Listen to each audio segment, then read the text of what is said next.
दोस्तों, आप सुन रहे हो कहानी कैसा ये इश्क है। मैं हूँ आरजे खुशी और चलिए बताती हूँ कि आगे क्या हुआ। अगले हफ्ते एक प्रोडक्ट लॉन्च भी होगा। इस ख्याल के दौरान उसने महसूस किया कि उसके पास अभी भी काफी काम है। मिस्टर संजय, मैं बहुत बिजी हूँ। अर्पिता को देखकर ऐसा लग रहा था कि अर्पिता कुछ सोच रही है। जिस तरह से वो अपने सामने बैठे इंसान की ओर परेशानी में देख रही थी, उसे देखकर ऐसा लग रहा था कि वो अपनी कामयाबी के लिए क्रेडिट लेना चाहती है। वो कैसे भूल सकती है ये।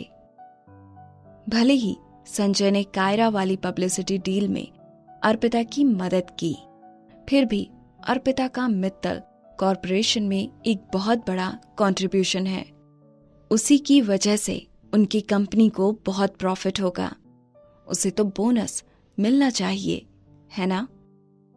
डर कर कि संजय उसे नहीं समझेगा, वो घबरा कर बोल पड़ी, मैं सिर्फ बिजी ही नहीं हूँ, बहुत मुश्किलों में भी हूँ। आपने तो देखा ही है, मैंने हफ्ते के आखिर में ओवर टाइम किया है। कितनी बेरहम बात है ये इशारा ही काफी था, है ना? अगर उसे अपने नहीं एम्प्लॉयज की चिंता थी तो उसके प्रति थोड़ी तो दया दिखानी चाहिए। वैसे दया और तारीफों की तो कोई जरूरत नहीं थी, बस बोनस के रूप में थोड़े पैसों से काम चल जाता। अर्पिता मन ही मन इस ख्याल के बारे में सोचते हुए खुश होने लगी। उसे देखकर ऐसा लग रहा था जैसे कोई छोटा बच्चा अपना होमवर्क करने के बाद अपनी माँ से उसकी फेवरेट डिश बनाकर देने का इंतजार कर रहा हो, बिल्कुल वैसे। लेकिन वो शेर है तो संजय सवा शेर। उसने जैसे अनन्या के लिए प्लेट में पराठा निकाल कर दिया था, ठीक उसी तरह उसने अर्पिता की प्लेट में भी एक पराठा रख दिया। खाओ खाओ, पेट भर कर खाओ। अगर तुम्हारा पेट भरा रहेगा तो तुम्हें एनर्जी मिलेगी और तुम ज्यादा काम कर पाओगी। अर्पिता संजय की बात सुनकर हैरान थी। उसने इतनी आसानी से उसे बस एक पराठे से टाल दिया। यहां तक कि अनन्या के प्लेट में रखा हुआ पराठा उसकी प्लेट में रखे हुए पराठे से बड़ा था। एक मिनट, क्या वो खुद को अनन्या से क्यों कंपेयर कर रही थी? संजय ने सच में अर्पिता को खाने से बहलाने की कोशिश की थी, बिल्कुल किसी बच्चे की तरह। पर वो तो बच्ची भी नहीं थी। मिस्टर संजय, क्या तुम्हारा मन बदल गया है और तुम साथ आना चाह रही हो? संजय ने जैसे ही अनन्या को गोद में उठाया, उसने अर्पिता की ओर एक नजर देखते हुए कहा। संजय की बात सुनकर अर्पिता ने अपनी जुबान पर लाए हुए शब्दों को वापस पीछे ले लिया। अपने छोटे हाथों से गुड बाय बोलते हुए वो कहने लगी, अपना ख्याल रखिएगा मिस्टर संजय। वो इंतजार करने लगी कि कब वो बाप बेटी की जोड़ी डाइनिंग रूम से जाएगी। फिर उसने अपने हाथ को पकड़ा और सोचने लगी कि काश वो उसे टुकड़ों टुकड़ों में काट सकती। लेकिन सच में वो सिर्फ संजय की नजरें देखकर डर गई। क्या हुआ उन कुर्बानियों का जो उसने खुद से वादे के तौर पर की थी, और उस महानता का जो सिर्फ पैसों के लिए थी? और अब देखो, बहुत अच्छे, इतनी मेहनत और दिल लगाकर काम करने के बाद भी, और वो भी ओवर टाइम करने के बाद भी, उसे एक्स्ट्रा बोनस नहीं मिल रहा था। कितनी बुरी बात है ये। पेट भरकर खाना खाने के बाद ये निराशा वाली फीलिंग भी अर्पिता के मन से जल्दी गायब हो गई, और वो जल्दी ही कायरा से मीटिंग करने के लिए अपने रूम में वापस आ गई।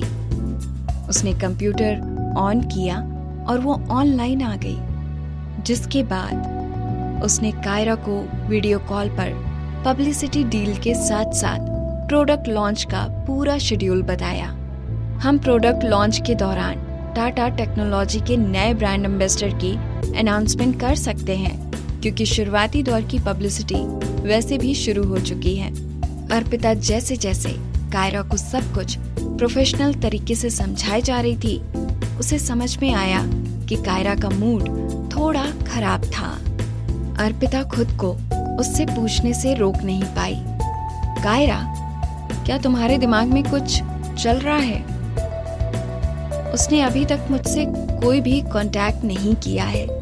अर्पिता के सवाल पूछने के बाद कायरा के चेहरे के एक्सप्रेशन और भी खराब हो गए। उसने अपने होठों को चबाते हुए अपने सिर को नीचे झुका लिया। उसकी पब्लिसिटी डील साइन करने की न्यूज़ पूरी इंडस्ट्री में फैल गई थी।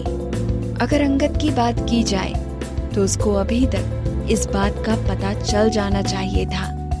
शुरू में कायरा को लग रहा था कि अंगद को जब इस खबर का पता चलेगा तो वो बहुत गुस्से में होगा। शायद वो उसके पास दौड़ते हुए आएगा और उसे ये ऑफर ठुकराने को कहेगा। हालांकि इतने दिन गुजर जाने के बाद भी उसने इस न्यूज़ पर कुछ रिएक्शन नहीं दिया था। ये देखकर ऐसा लग रहा था मानो उसे कायरा की कोई चिंता ही नहीं है। बताओ मुझे, क्या वो मुझसे कांटेक्ट करेगा भी या नहीं? मेरा डील साइन करना कहीं गलत तो साबित नहीं हुआ है? कायरा अपनी आंखों को बड़ी करते हुए अर्पिता से सवाल पूछने लगी। कायरा की बात सुनकर अर्पिता भी मन ही मन परेशान होने लगी। कायरा जैसी इतनी खूबसूरत लड़की अचानक से उसके सामने रोने लग गई थी। बाकियों की तो छोड़ो, अर्पिता को खुद उसके लिए बुरा लगने लगा था। कायरा, तुम चिंता मत करो, टाटा टेक्नोलॉजी द्वारा बनाए गए कस्टमाइज फोन प्रोडक्ट लॉन्च वाले दिन मल्होत्रा इंडस्ट्रीज को भी पहुंचाए जाएंगे। उस दिन तुम्हें तुम्हारे सवालों का जवाब मिल जाएगा। अर्पिता ने कुछ देर तक कायरा को संभाला और उसने जब देखा कि कायरा अब अच्छे मूड में आ गई है तो वो उसे डील्स की डिटेल भी समझाने लगी। कायरा के मैनेजर के साथ प्रोडक्ट लॉन्च की सारी डिटेल्स शेयर करने के बाद अर्पिता कंप्यूटर बंद करके खुद ऑफलाइन जाने लगी। अर्पिता, क्या तुम्हें कोई पसंद है? दोस्तों, मैं हूँ आरजे खुशी और आप सुन रहे हो कहानी कैसा ये इश्क है। इस कहानी में आगे क्या हुआ जानने के लिए सुनते रहिए मुझे।